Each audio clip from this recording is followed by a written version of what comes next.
So we are the Group 1, Alvin J.F. Adam, Alyssa May G. Lagat, John Mark E. Rapadas, John Mark E. Tupino, Lovely Joy Manigdig, Mark Joseph Orino, William Salinas Jr., and Lovey Grace Eder. Problem number 1, Mark John D. Orino and Lovely Joy Manigdig. Hi sir, hi everyone. My name is Mark Joseph D. Orino and the topic we are going to explain is the problem number 1. In this problem, the task is to create a program that will compute the following: gross income, total deduction, and net take-home pay, and will display the computation based from the input of a user. So in addition to this, the deduction will cover the following such as Pag-ibig 100, PhilHealth 300, SSS 200, and lastly, the tax. There are also categories sa pagkuha ng task, which is 21,000 below is 0%, 21,000 to 50,000 is 10%, and 51,000 to 90,000 is 12%, and 90,000 above is 15%. So now let us proceed to the code for this problem. And here is, as usual, our header and the preprocessor directive. So the hash sign include IO stream and using namespace std. So as we all know, this right here is a header file which is responsible for your input and output. Next in here is our main function, int or integer, main, close and open and close parentheses, and the bracket. So these codes inside these brackets is the main function or our main codes na gagamitin natin throughout the program. So in this code, we would be using the integer data type and string data type.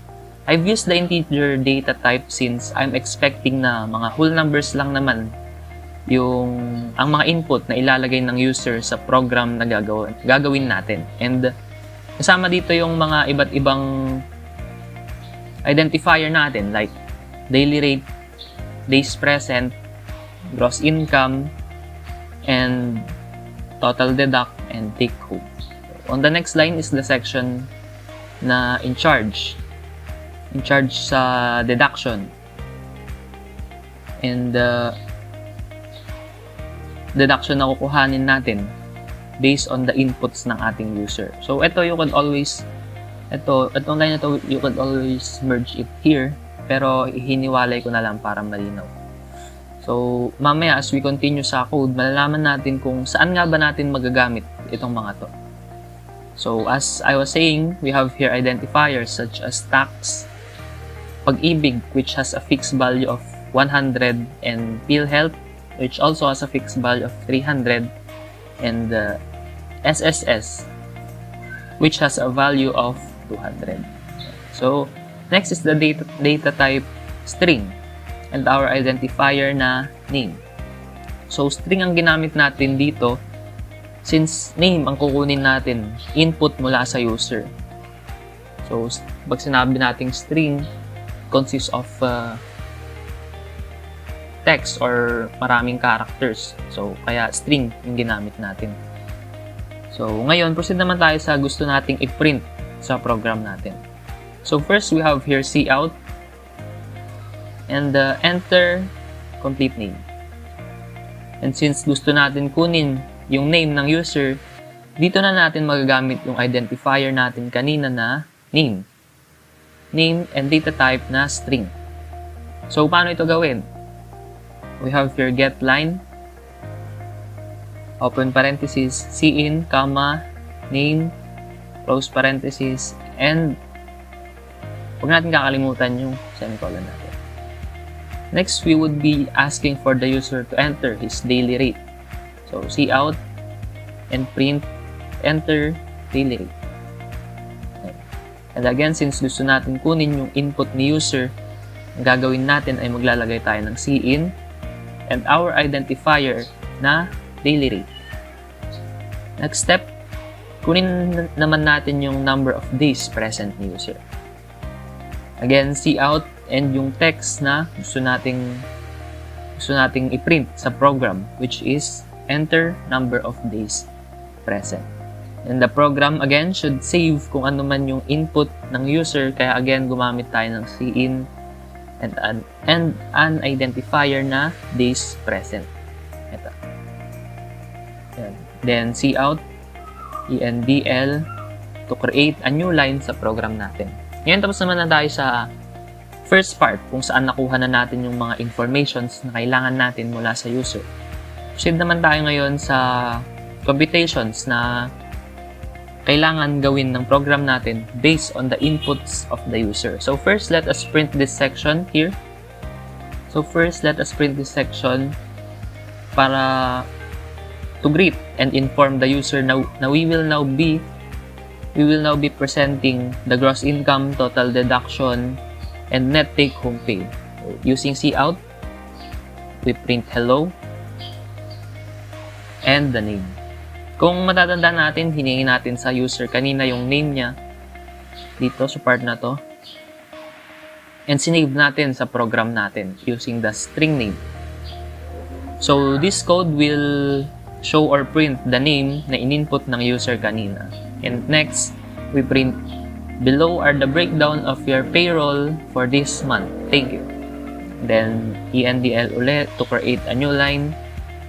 And then, present na natin yung gross income. So, before we present the gross income, ilagay muna natin ano nga ba yung formula ng pagkuha ng gross income. Ayan. Ito, gross income is equal to daily rate times days present. Daily rate and days present, hiningi na natin to kanina sa simula ng program. So, we should now be able to use the value ng dalawang ito. Then, display na natin yung makukuha nating value ng gross income using cout, dalawang less than sign, gross income, and our identifier na magre-represent ng value ng gross income. So, the next set of codes will be explained by Lovely Joy Manegnek. So, let's proceed. Hey guys, ito yung part na binigay sa akin ng groupmates ko para discuss. Ginamit natin yung if or conditional statement. Lagyan natin yung gross income less than 21,000. At sa baba, tax is equal to 0. Ginamit natin yung else if. Input ulit natin yung gross income greater than or equal operator. Ilagay natin ulit yung 21,000. Ginamit natin yung end operator. Input ulit natin yung gross income less than or equal to operator. Then nilagay din natin yung 50,000. Then sa baba niya, tax is equal to gross income. Gumamit tayo ng asterisk as a symbol ng multiplication. Then nilagay natin 0.10. Then gumamit tayo ng else if ulit. Input ulit natin yung gross income greater than 50,000. Gumamit ulit tayo ng end operator. Then input ulit natin yung gross income less than or equal to operator. Then nilagay natin yung 90,000. Then sa baba, tax is equal to gross income. Gumamit ulit tayo ng asterisk, which is multiplication sign. Then nilagay natin 0.15. Then gumamit ulit tayo ng else if. Input natin yung gross income greater than sign 90,000. Then tax is equal to gross income. Then gumamit ulit tayo ng asterisk, which is multiplication sign. Then 0.15. Lagyan natin yung total deduct equals tax plus gumamit tayo ng positive sign, plus pag-ibig, then plus PhilHealth, then SSS. Cout natin dito yung total deduction, tapos dito sa baba total deduct, tapos end line. Take home is equal to gross income, yung total deduct. see out natin ulit dito, net take home pay. Then sa baba niya, then nilagay natin yung take home and line. Then return 0. Yun lang po guys. Ngayon, try naman natin i-run yung program. Ayan. Enter complete name, Mark Joseph. Enter daily rate. Bukan natin 100 and number of days present, 30 days. So, hello Mark Joseph, below are the breakdown of your payroll for this month. So, kung mapapansin nyo, pareho itong dalawang to. So, these two have the same identifier. So, we are able to use this input and magamit natin sa part na ito. Ayan. Kaya, ano man yung input na ilalagay mo dito, represent niya lagi dito since same sila ng identifier. And nakuha na natin yung value ng string name natin. So, ayan, hello Mark Joseph, below are the breakdown of your payroll for this month. Thank you. So, gross income. Ito, okay, ginawa natin to ng formula kanina, which is daily rate times days present. So, 100 times 30, that's 3,000. And total deduction, kung tatandaan nyo, ginamitan natin to ng if-else para sa tax. Since below 21,000 is 0%, 21,000 to 50,000, 10%, 51,000 to 90,000 is 12%, and 91,000 above is 15%. So, 3,000, since 3,000 is below 21,000, zero na yung tax na kukunin natin. So, 600, ito yung mga PhilHealth, Pag-ibig, and SSS. Kaya naging 600. So, net take home pay, 300 less 600, that's 2,400. Yan, try naman natin ibang example. So, run ulit natin yung program. So, ayan. So, ay lovely joy. Daily rate na 1,000 and number of days present na try 26 days or 26 days. Yan. So, hello lovely joy, below are the breakdown of your payroll for this month. Gross income 26,000, 10,000 times 26, total deduction 3,200. So, since 26,000 is between 21,000 to 50,000, karoon siya ng 10% na tax. So that's 2,600. 2,600 plus 600, nakuha natin yung 3,200 and net take home pay of 22,800, which is the gross income less than the total deduction. And try po ulit natin yung ibang situations, ibang cases. So, alam ulit natin yung program. Yan, MJ Oreno, daily rate na try natin 4,000. And number of days present, 30 days. So, hello MJ Oreno.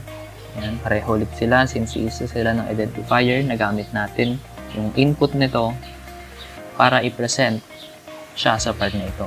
And gross income, 120,000 since the daily rate times days present, so 4,000 times 30, 120,000. And total deduction, 18,600. So, yung since 120,000 is above 91,000, nagkaroon siya ng 15% na tax. So, ang tax nito is 18,000.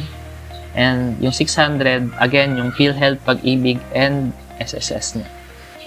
So, 120,000 less 18,600 para makuha natin yung net take-home pay na 101,400.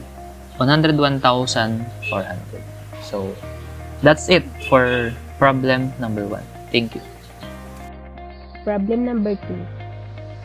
John Mark Tupino and Novi Grace Eder. Good day, I'm Novi Grace Eder, and I'm gonna explain number 2 in the laboratory exam. And program that we're gonna create is a while nested loop to verify whether the number is odd or even. While nested loop is a loop in which one loop resides inside another loop, where the inner loop gets executed first, satisfying all the set of conditions that prevailed within the loop, followed by another loop set of conditions. So we're gonna start now. First, we're gonna start on doing header file, which is the include iOS stream using namespace std and int main is 1. Next, we're gonna do a curly bracket over there. Then we're gonna declare 3 variables with s, b, and a, which is equal to 0 because we're gonna start with a 0. Okay, the body, we're gonna here in the body. While a less than 1, then curly brackets, console out, enter a number to verify odd or even, and then scene s. Okay, next, to check whether the integer is even or odd, the remainder is calculated when it's divided by 2 using modulus operator with this one. Right. Then we're gonna do a console out again, number is odd, then or else it's gonna be a number is even. Okay, then another console out to check if it's more 1 for yes or 0 for no, then sign B. This one naman, because it's while nested, it's looping. You know, loop is non-stop. So if you want to end the loop, press 0. Then if you want to check for more, then press 1. Okay, if B is equal to the operator, all the numbers are verified. Okay, then break, else continue. We can continue it. Then we're gonna check our program. There you go. It say enter a number to verify odd or even. Let's try 56. The number is even. To check for more, press 1 if yes, 0 for no. So we're gonna press 1 to check for more. And then another number, we got 87. Try it. Then the number is odd. Okay, I don't want anymore to check it. Okay, I'm gonna press 0 now. There, the number are verified. And the problem number 3, William Salinas Jr. and Eliza G. Lag. Good morning, sir. Ang i-explain po namin ngayon ay problem number 3. Convert number of years, weeks, and days. Declare the variable. Int y is years. The value is weeks, day is days. Semicolon. Count less than quote enter number of days. Semicolon. This statement will be displayed. Dito po ako mag-enter ng number na hihingin ni output.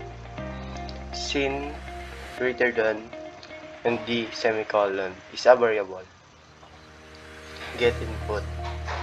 Y equals d slash 365 semicolon. Nakuha po ang 365 kung ilang days sa isang taon. D equals d divided by 365 semicolon. Weeks equals d slash 7 semicolon. D equals d first divided by 7 semicolon.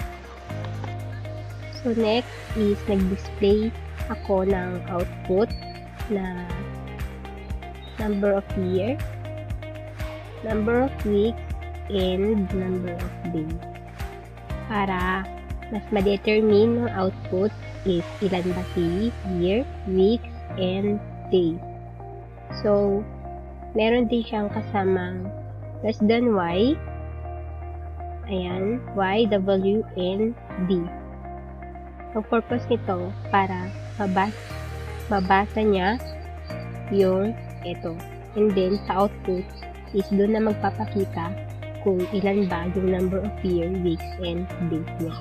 So, try natin siyang i-run.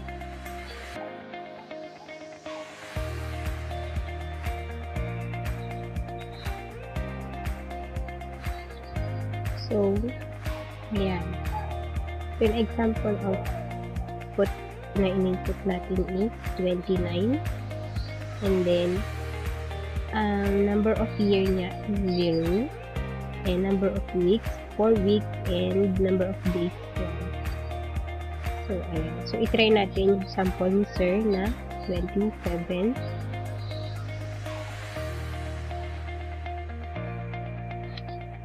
So, ito. Yung na-enter natin, number of days is 27. So, nagpakita yung year, week, and days niya na 0, 3, and 6. And the last one, the problem number 4 is the John Mark E. Rapada.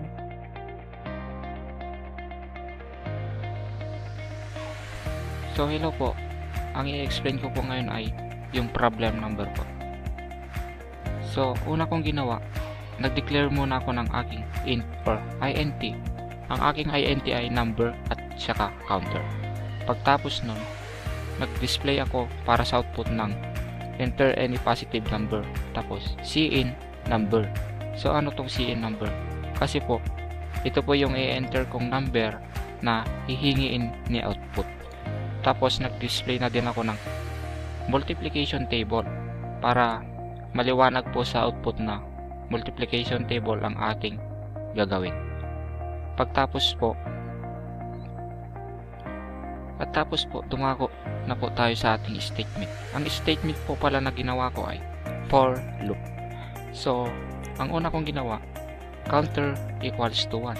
So, anong silbi nitong 1? 1 ay ito yung start ng ating counter at or start ng pagbibilang ng ating output. Counter greater than equals to 10.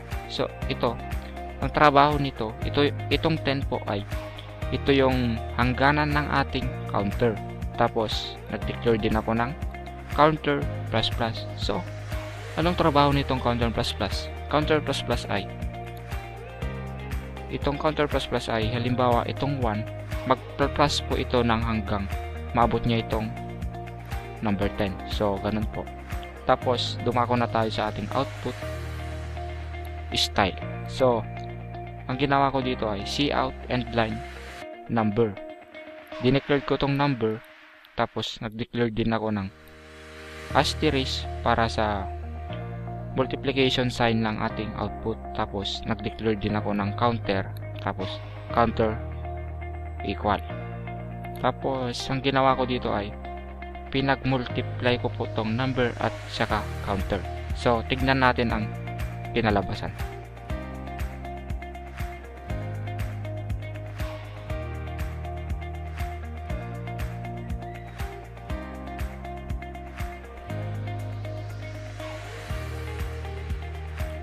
So, ito na po yung output natin.